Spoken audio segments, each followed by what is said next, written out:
Assalamualaikum warahmatullahi wabarakatuh. Saya Halma Fendriana dari kelas 6C dengan NPM 2203050152. Di video kali ini, saya akan memaparkan asesmen akhir semester saya pada mata kuliah Pendidikan Mitigasi Bencana. Baik, langsung saja saya masuk ke pembahasan yang pertama, yaitu pada soal yang pertama, saya akan menganalisis secara kontekstual terkait historis bencana di Kabupaten Palu dan bencana di Kabupaten Cianjur. Mengapa program Satuan Pendidikan Aman Bencana atau SPAB di kedua wilayah tersebut belum optimal dalam mengurangi resiko korban jiwa siswa saat bencana terjadi. Perbandingan kelemahan SPAB di kedua lokasi seperti yang sudah ada pada tabel, faktor perbandingannya adalah infrastruktur, simulasi, dan partisipasi. Untuk lebih jelasnya, perbandingan pada faktor infrastruktur di wilayah Palu, banyak sekolah berada di zona rawan likuifasi tanpa penyesuaian penataan ruang atau jalur evakuasi alternatif. Juga ketiadaan zonasi aman dan mitigasi fisik, serta pada upaya rekonstruksi pasca bencana relatif lambat dan fokus pada pembangunan kembali, bukannya fokus ke review lokasi sekolah atau penataan ulang jalur evakuasi. Sedangkan di sekolah Cianjur, kesiapan infrastrukturnya adalah infrastruktur pendidikan banyak yang tidak memenuhi standar bangunan tahan gempa, sehingga eh, adanya kerusakan berat pada ratusan fasilitas pendidikan tersebut. Dan di sekolah Cianjur tersebut tidak seluruhnya memiliki titik kumpul dan jalur evakuasi teruji, sehingga saat gempa terjadi, evakuasi berlangsung kacau dan tidak sistematis. Faktor selanjutnya adalah frekuensi simulasi bencana, di mana di sekolahan Palu itu simulasi dilakukan secara rutin. Namun, meskipun rutin dilakukan, itu cenderung hanya menargetkan skenario gempa, belum melibatkan kompleksitas risiko likuifasi yang mendadak. Sedangkan simulasi pada sekolah di Cianjur itu mayoritas sekolah melakukan simulasi bencana hanya 1 sampai 2 kali dalam setahun, dan cakupan pelatihannya juga belum menyentuh semua elemen warga sekolah. Faktor perbandingan ketiga yaitu adalah partisipasi, di mana partisipasi guru dan orang tua. Dan garis besarnya, keterlibatan partisipasi guru dan orang tua dari kedua wilayah tersebut sudah cukup tinggi, namun pada level pelatihan dasar saja. Namun partisipasi aktif orang tua masih terbilang sangat terbatas, di mana kegiatan pelatihan mitigasi bagi orang tua masih jarang dilakukan secara terstruktur. Padahal kan seharusnya keterlibatan keluarga sangat krusial, mengingat kemungkinan pada bencana terjadi siswa di rumah. Selanjutnya, untuk rekomendasi spesifik yang saya rancangkan yaitu yang pertama adalah integrasi teknologi dengan early warning system, di mana nantinya EWS tersebut akan dipasang sebagai peringatan dini, sebagai peringatan akan adanya bencana. Contohnya alarm otomatis gempa atau likuifasi, dan juga pengimplementasian aplikasi mitigasi yang nantinya akan digunakan sebagai pelaporan dini, pengarahan evakuasi, dan update informasi bencana bagi sekolah, guru, siswa, dan orang tua. Selanjutnya adalah penyempurnaan zonasi dan infrastruktur berbasis GIS. Nah, untuk di sekolah di Palu harus melakukan pemetaan risiko berbasis GIS untuk seluruh lokasi sekolah dan evaluasi ulang lokasi sekolah di zona likuifasi.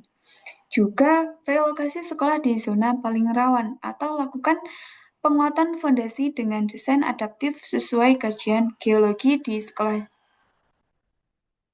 Selanjutnya untuk di sekolah Cianjur, yaitu audit struktur bangunan sekolah secara periodik dengan standarisasi nasional untuk tahan gempa. Dan juga implementasi zonasi aman, di mana di sekolah tersebut diwajibkan memiliki titik kumpul teruji dan jalur evakuasi yang jelas yang ditandai dengan visual atau ditandai secara visual. Selanjutnya untuk frekuensi simulasi bencana, baik untuk kedua sekolah di kedua wilayah tersebut, seharusnya simulasi bencana variatif minimal dilakukan 3 kali dalam setahun, yang melibatkan seluruh komunitas sekolah dan orang tua dengan skenario berbeda menyesuaikan risiko lokal. Selanjutnya yaitu yang terakhir adalah peningkatan partisipasi guru dan orang tua. Nah, untuk peningkatan partisipasi ini bisa dengan mengadakan workshop mandatori untuk seluruh guru dan perwakilan orang tua, minimal 2 kali dalam setahun. Dan juga bisa libatkan orang tua secara berkala dalam simulasi gabungan agar koordinasi antar keluarga dan sekolah saat bencana akan lebih efektif dan terstruktur. Selanjutnya, yaitu adalah justifikasi solusi, di mana seluruh rekomendasi yang sudah saya sampaikan tersebut selaras dengan Permendikbud nomor 33 tahun 2019 tentang SPAB yang menekankan penyesuaian infrastruktur pendidikan sesuai peta risiko mutakhir, simulasi bencana dan pelatihan mitigasi sebagai agenda tahunan wajib. Pelatihan aktif semua pemangku kepentingan yang melibatkan guru, orang tua, masyarakat, dan pemerintah daerah. Dan yang terakhir adalah penggunaan teknologi untuk edukasi dan peringatan dini sebagai bagian dari asesmen risiko dan pengurangan dampak. Selanjutnya, di nomor soal yang kedua, saya akan mengevaluasi efektivitas program drill bencana di SDN 1 Garut yang hanya dilakukan 1 kali dalam setahun. Yang pertama, saya akan membandingkan terlebih dahulu temuan di lapangan dengan solusi dasar Comprehensive School Safety Framework seperti yang ada pada tabel, di mana aspeknya yaitu meliputi pencegahan dan hasil temuannya yaitu adalah kurang menyeluruh, di mana solusi berbasis CSSF yaitu adalah dengan integrasi mitigasi di kurikulum. Aspek kedua yaitu adalah kesiapsiagaan, di mana temuannya adalah lemah atau frekuensinya rendah, sedangkan solusinya adalah dilakukan secara rutin dan edukasi partisipatif. Selanjutnya adalah tanggap darurat, di mana temuannya adalah dilatih namun jarang, sedangkan solusinya adalah drill harus bervariasi dan lintas skenario.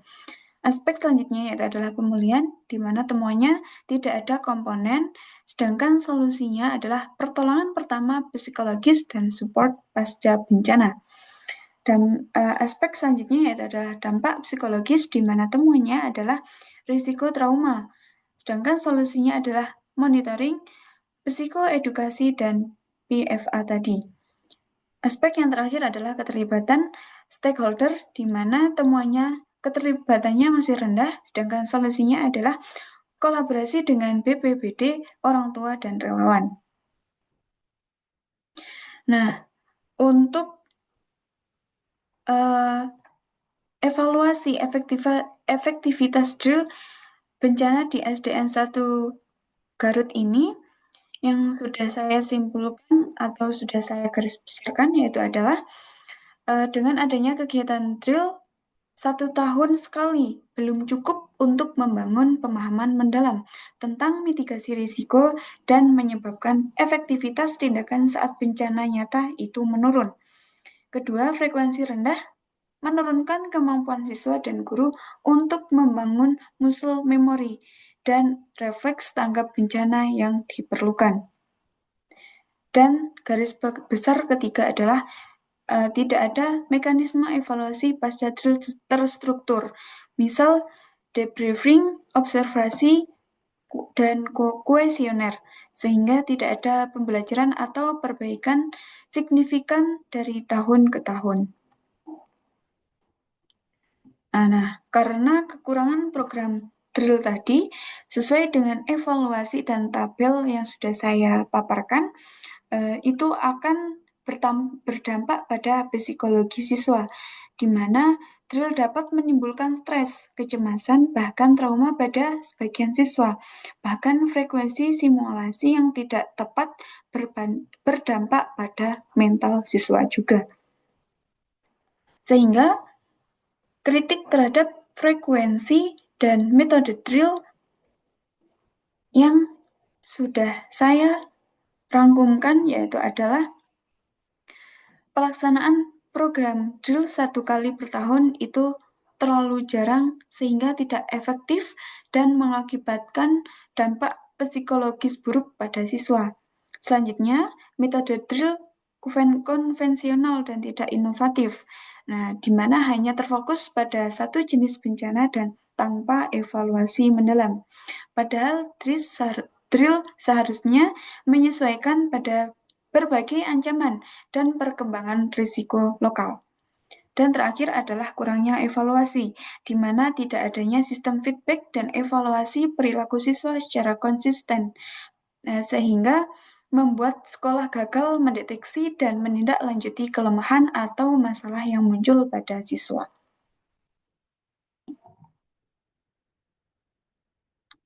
Selanjutnya yaitu adalah solusi berbasis Comprehensive School Safety Framework yang sudah dirancang. Nah, untuk aspeknya yaitu mencakup pencegahan atau mitigasi, di mana rekomendasi solusi berbasis JSSF-nya yaitu adalah integrasikan konten mitigasi dalam kurikulum IPA atau IPS dan kegiatan sehari-hari siswa. Aspek yang kedua yaitu adalah kesiapsiagaan, di mana rekomendasinya yaitu adalah lakukan drill minimal 2-3 kali per tahun dengan variasi skenario dan tingkat keterlibatan stakeholder yang lebih tinggi. Aspek selanjutnya yaitu adalah tanggap darurat, di mana rekomendasi yaitu simulasikan juga tanggap untuk berbagai bencana selain gempa, disertai pelatihan praktik bukan hanya teori. Jadi tidak hanya fokus pada gempa. Dan aspek yang terakhir yaitu adalah pemulihan, di mana rekomendasinya yaitu adalah melaksanakan evaluasi pasca drill, seperti observasi perilaku, kuesioner siswa, serta forum diskusi dengan stakeholder. Selanjutnya, usulan evaluasi pasca drill dari kesimpulan saya yaitu adalah kuesioner siswa. Nah, ini untuk survei singkat mengenai pemahaman, perasaan, dan kendala yang dialami oleh siswa selama simulasi.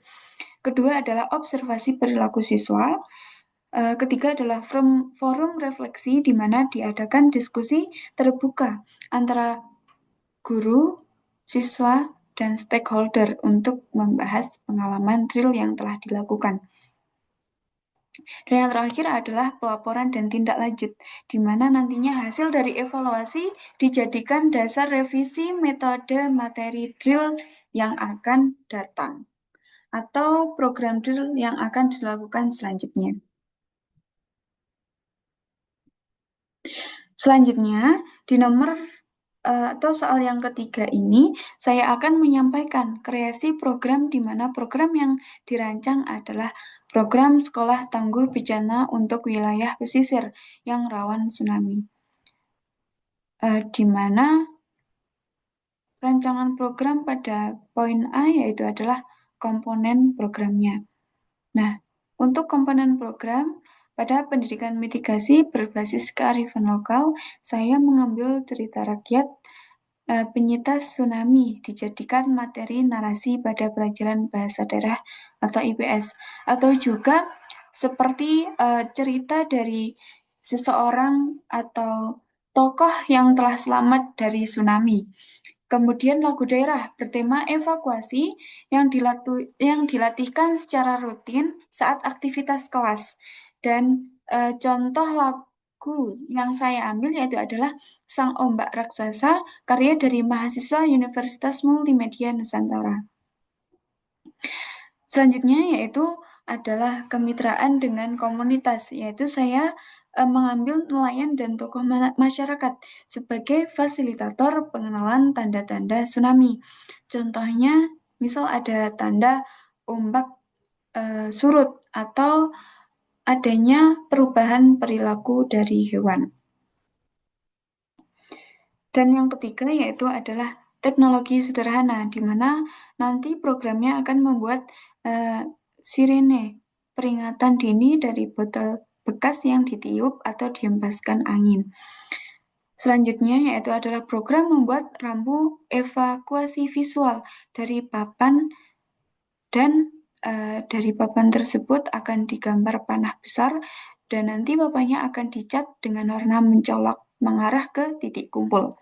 Program selanjutnya yaitu adalah peta evakuasi sederhana yang akan ditempel di seluruh kelas dan titik strategis.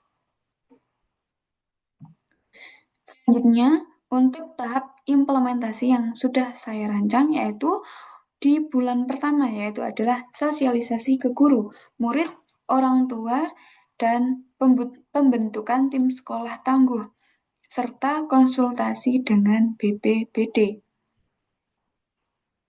untuk mendukung program.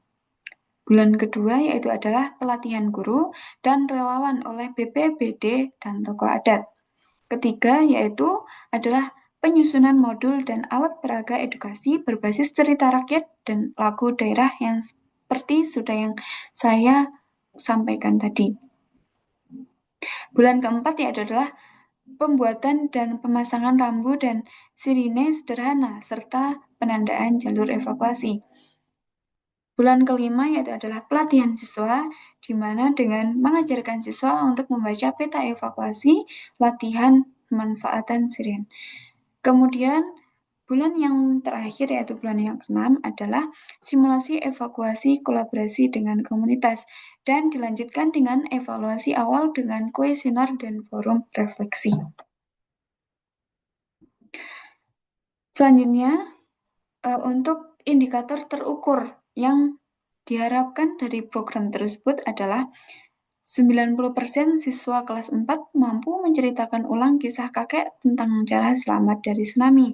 Dan juga 100% siswa mampu berbaris menuju jalur aman dalam waktu kurang dari 3 menit saat simulasi dilaksanakan.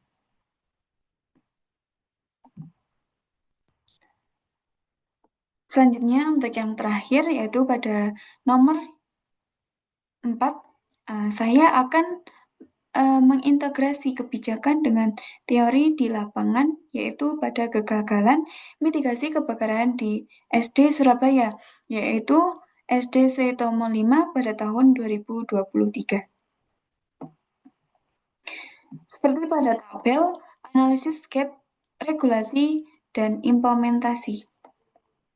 Nah, di tabel ini aspeknya yaitu meliputi inspeksi listrik rutin, edukasi kebencanaan, evakuasi dan APAR, dan keterlibatan siswa. Nah, untuk analisis gap-nya yaitu pada aspek inspeksi listrik rutin, pada regulasi Permendikbud itu wajib, periodik, dan profesional. Sedangkan implementasi di SD itu tidak tercatat, hanya tindakan insidental, sehingga dampaknya yaitu panel rusak tak dicegah. Aspek selanjutnya yaitu adalah edukasi kebencanaan, di mana regulasi Permendikbud itu wajib termasuk standar layanan pendidikan. Sedangkan implementasi di SD itu tidak diketahui dilakukan secara reguler, sehingga dampaknya inisiatif mitigasi lemah.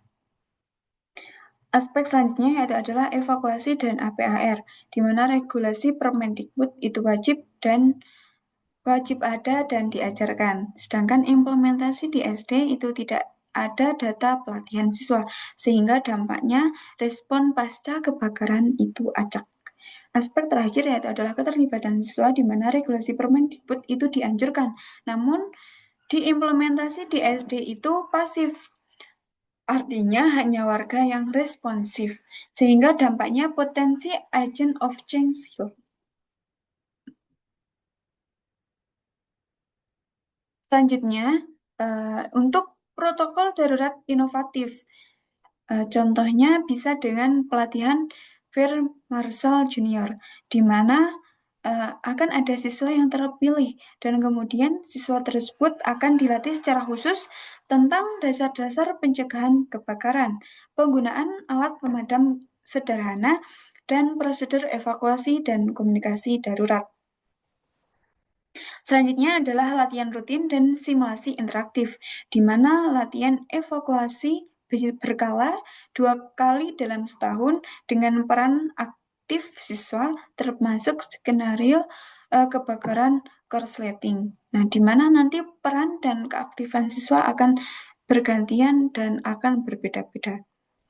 Dan selanjutnya yaitu adalah edukasi visual komunikatif, di mana penggunaan infografis yang menampilkan prosedur evakuasi, peralatan kebakaran yang ada, dan cara pencegahan korsleting listrik dalam bentuk poster dan spanduk di area sekolah.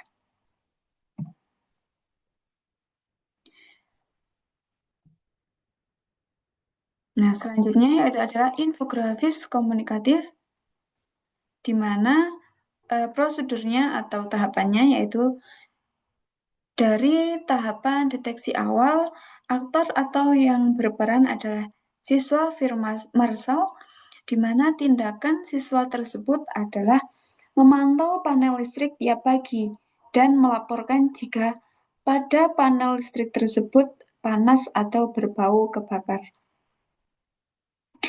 Tahapan selanjutnya yaitu adalah pelaporan, di mana perannya bisa guru atau siswa, di mana kalau siswa yang berperan maka siswa harus segera melapor ke guru, dan di mana jika guru yang berperan maka guru harus segera lapor ke petugas teknis atau damkar via hotline sekolah.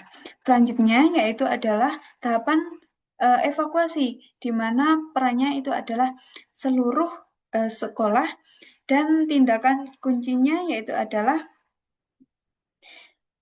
seluruh sekolah harus mengikuti jalur evakuasi, berkumpul di titik aman, dan diatur oleh Fair Master Junior.